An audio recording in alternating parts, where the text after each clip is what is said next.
One of the questions I often get asked is who is the best builder? And the answer is not so simple. There are some great resources and websites where they rank builders, but they typically only include the top builders. I'm going to include some of those websites in this video to share with you. However, there's a lot of local and regional builders, and it's difficult to get information on some of those builders, so it's hard to really rank them in comparison to some of the national major builders. So how do you know if they're a good builder? In this video, I'm going to share with you 5 ways that you can find out and research to determine who the best builder in the USA is. Stay tuned, coming up next. We help people achieve the highest quality of life through buying and selling real estate. If you're looking to buy a home or sell a home in New Jersey, Delaware, or Pennsylvania, my team and I would be honored to help. And you can contact us at info@promptagents.com. And if you'd like me to consult with you, if you're considering buying a new home, remember to contact me first before you call a builder or go to visit a model home. The first thing you need to do is do your research and start online. What are the best builders in the area? So if you're starting to search for a particular area, find out what those builders are available in that area, and then do your research on those builders. If you're looking at one of the top 20 builders in the country, Life Story Research has done some really good research and surveys that will rank those top 20 builders. I'm going to include the link in the video description to that report. It's very helpful. But again, if you're looking at a builder that's not in that top 20, it does get a little bit harder to find and research information on those builders.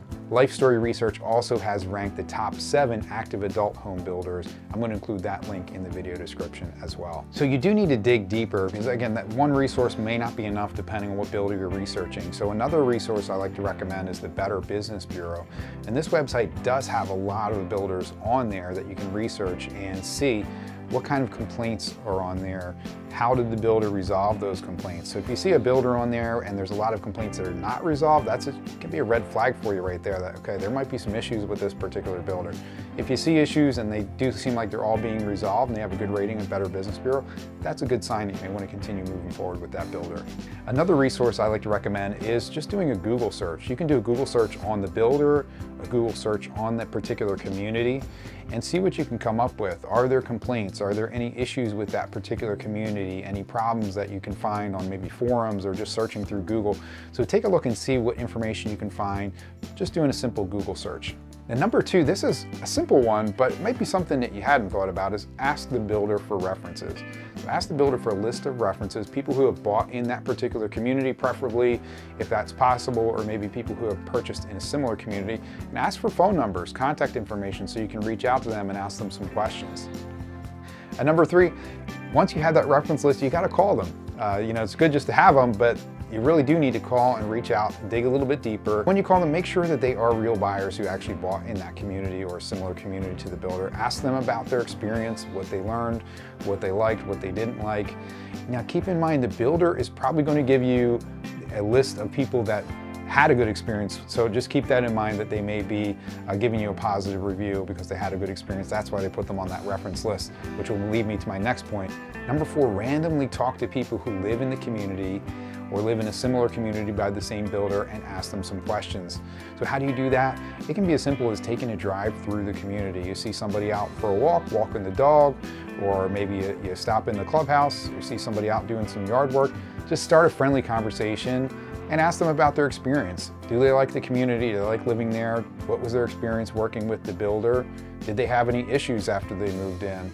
How were those issues resolved? So you're most likely to get a better answer from someone you're just randomly talking to than that list that the builder provides you. So now if it's a gated community, this strategy may be a little bit difficult to do. However, you could potentially find out some names and addresses and mail them a note, ask them to contact you and share their experience with you. A little bit harder to do that, but it is possible even within a gated community. So congratulations, if you've made it this far, you've done your research, you've talked to people who own a home in that community or purchased a home from that particular builder, you've got the reference list from the builder, you've got your own research and just people you've randomly talked to or met at the community. Now it's time to take the next step, which is actually meeting with the builder. And remember, before you meet with the builder or schedule that appointment, contact me first if you'd like me to consult with you. And that way I can set up that meeting and be available as a resource for you to help you negotiate and to help you investigate that builder. And remember, my services are at no cost to you. So definitely reach out at info@promptagents.com. And then we'll go schedule that meeting with the builder. So once you have that meeting with the builder, you want to ask some questions, find out about the buying process, what's involved, what are the details, how much am I going to need to put down for a deposit, what are the time frames involved in purchasing the home, and really ask a lot of questions and see if you feel comfortable with the builder or with the salesperson. And that you can sometimes find some red flags just at that initial meeting with the builder, where things you might not feel comfortable with or something might just not sit well with you, and that can be a reason that you might want to say, okay, maybe this isn't the right builder for me at that point. Now, I will say that there are no perfect builders. You're going to have problems along the way.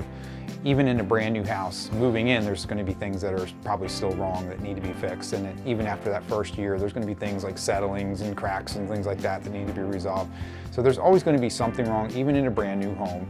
And no builder is perfect. However, you do want to find one that is responsive, that will take care of an issue or problem that should arise. And you want to feel comfortable with the process of who you're working with. Now, if you're thinking about buying a new home and you want to learn more about what options and what builders are available right now, watch this video here and I review the top 9 cheapest new construction homes in South Jersey.